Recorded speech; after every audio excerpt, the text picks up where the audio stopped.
Dans notre étude du commentaire de Sri Aurobindo sur la Upanishad de Kanha, il nous a montré la distinction entre les dieux dans le Veda, en particulier le Rig Veda, et les dieux dans les Upanishads. La différence réside dans le fait que dans le Rig Veda, les dieux connaissent encore leur unité et cette unité est leur foyer. Ils font partie de l'aspect, de l'expression du divin suprême. Dans la Upanishad de Kanha, et plus tard dans les Upanishads ultérieurs, l'idée de Brahman et de l'unité de Raman a évolué pour devenir distincte. Les dieux ont donc été séparés dans la perception humaine et leur action est davantage perçue dans le domaine cosmique et humain inférieur. Les trois dieux, Indra, Vayu et Agni, représentent le divin cosmique sur le plan mental, vital et matériel. Lorsqu'il approche Brahman, il commence par l'aspect matériel. Cette idée peut être comprise à deux niveaux, l'évolution cosmique et l'expérience humaine. Dans l'évolution cosmique, lorsque la conscience émerge dans l'univers et que l'univers lui-même lutte pour entrer en relation avec le divin, la première impulsion qui se manifeste est la formation de la matière. Agni est donc la divinité principale. Ensuite, la matière seule ne suffit pas, il faut que la vie émerge pour représenter le divin sous une forme vivante. Vayu vient alors en avant. Enfin, l'esprit doit s'éveiller et c'est Indra qui se manifeste. C'est seulement au sommet de l'effort d'Indra que notre esprit commence à entrevoir la conscience divine comme une forme immense et sans forme. Ce processus évolutif se retrouve également dans l'expérience humaine, mais il existe deux niveaux. Il y a l'éveil collectif de l'humanité, où l'on peut observer dans la société des tentatives de représenter les idéaux élevés, qui ne sont rien d'autre qu'une perception de nos possibilités divines. La première tentative se fait à travers l'organisation matérielle, où l'on construit une nouvelle ville, une nouvelle forme, un nouvel arrangement humain. Tout l'accent est mis sur l'organisation matérielle, mais cela ne suffit pas. On passe ensuite à l'énergie vitale, en imposant une organisation de dépendance entre des groupes hiérarchiques énergétiques. Cette étape est caractérisée par le pouvoir et la force. Finalement, on réalise que cela n'est pas suffisant et c'est alors que l'esprit intervient pour rationaliser la société humaine. C'est ce stade moderne de la société, caractérisé par la pensée rationnelle organisatrice, dont la science est le dernier espoir pour atteindre la perfection divine. Bien sûr, cela échoue également. Dans l'expérience humaine individuelle, nous vivons également ce triple parcours. Lorsque nous voulons comprendre quelque chose de nouveau, notre première inclination est de comprendre la forme. Ensuite, nous ressentons l'énergie de la personne et ses capacités d'exécution. Enfin, en approfondissant notre connaissance d'une personne, nous découvrons ses motivations, ses pensées, ses aspirations et ses idéaux les plus profonds. C'est seulement à ce moment-là que nous pouvons réellement dire que nous connaissons cette personne dans sa vérité la plus profonde. L'expérience humaine concerne la recherche de la vérité, de la justice et de la paix dans le monde. Il s'agit d'un processus de compréhension de soi et des autres, évoluant progressivement vers une conscience plus profonde de nos motivations et de nos énergies cachées. Cela nous amène à réaliser notre véritable nature, nos véritables intentions et notre véritable potentiel. Dans ce processus, nous découvrons que notre être est composé de trois aspects, le corps physique, l'énergie et la pensée, mais il y a aussi quelque chose de plus profond, au-delà de ces trois aspects, quelque chose de vide et de transcendant. Cette évolution se produit à différents niveaux, cosmique, social et individuel, et est symbolisée par les trois déités, Agni, Vayu et Indra. Ces déités sont en réalité des expressions différentes d'un seul divin prenant différentes formes et positions. Ils sont profondément interconnectés les uns aux autres et dirigent les fonctions essentielles de notre être, du premier souffle de vie à la parole et au sens. Ainsi, l'intégrité du texte de la Kanha Upanishad est profondément tissée depuis le tout premier verset et se déploie et se développe à travers différentes phases.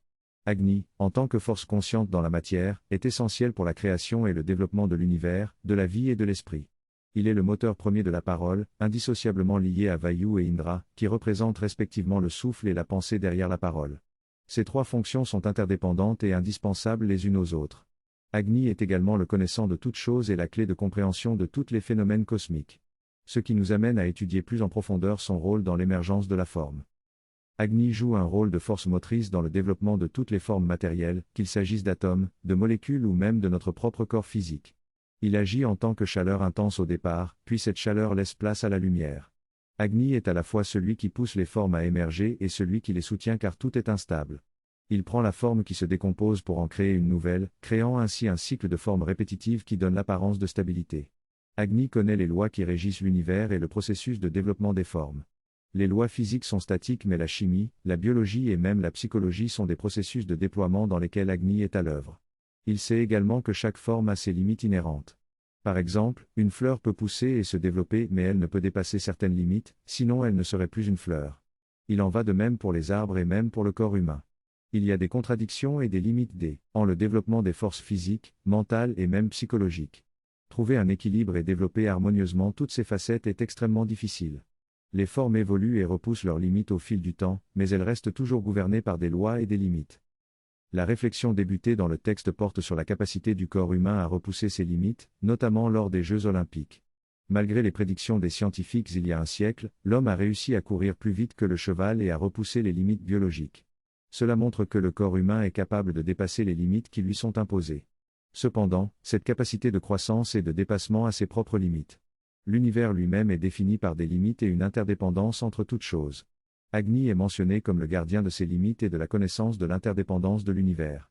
Le texte soulève également la question de l'inertie et de la résistance à changer inhérente à tous les objets.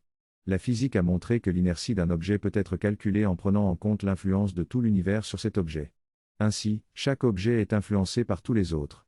L'auteur évoque également l'idée que chaque objet, y compris ce grain de sable, joue un rôle dans l'équilibre et la stabilité de l'univers et que sa disparition perturberait cet équilibre.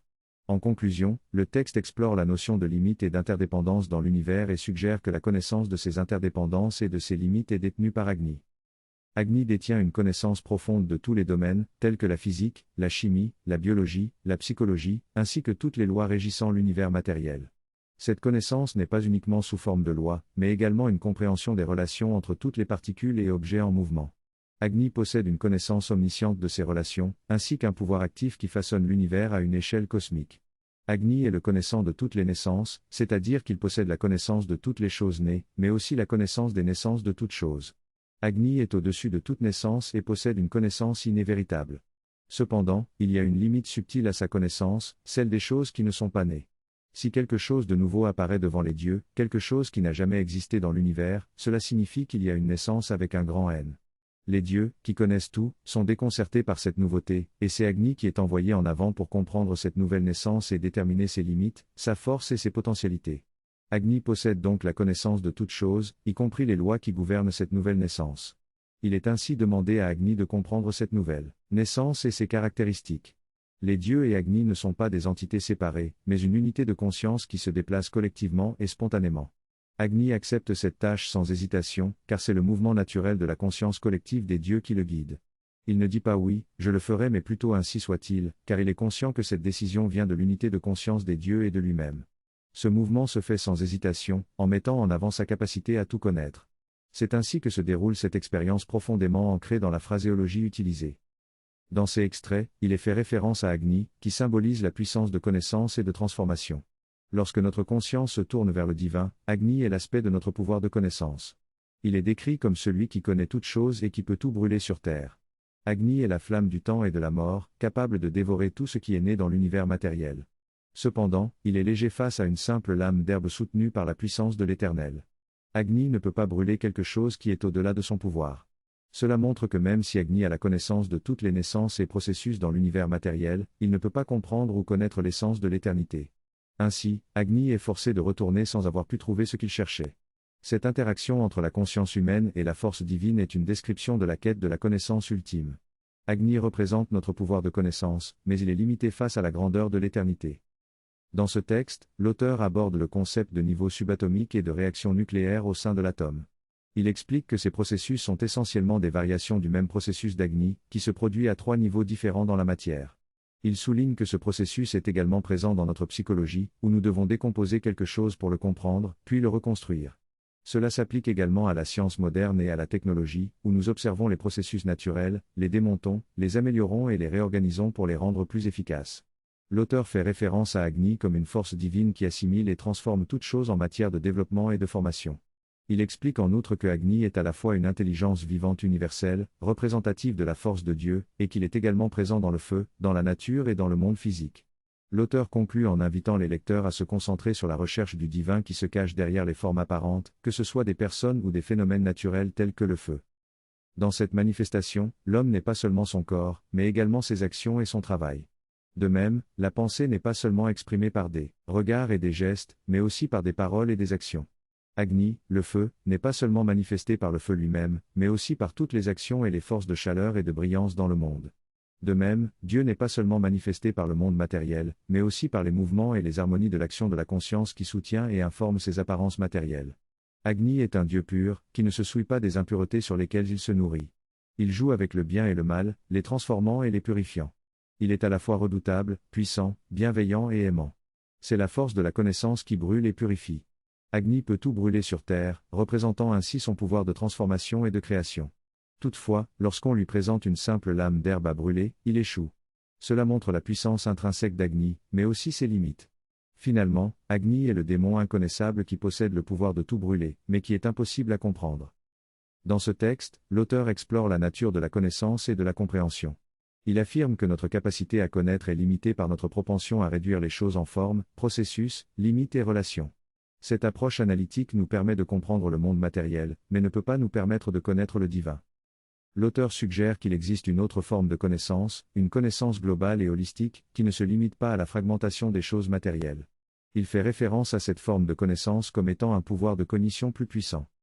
Il mentionne également le rôle d'Agni, le feu divin, dans notre quête du divin. Agni symbolise une aspiration ardente qui grandit en nous, pointant toujours vers la connaissance du divin. Cependant, cette aspiration seule ne peut pas accomplir le voyage vers le divin tant qu'elle est limitée au domaine de la forme et des limitations. L'auteur invite donc le lecteur à méditer sur la puissance d'Agni et sur la manière dont elle fonctionne à la fois en nous et dans le cosmos, tout en soulignant l'importance de transcender les limites matérielles pour parvenir à une compréhension plus profonde du divin.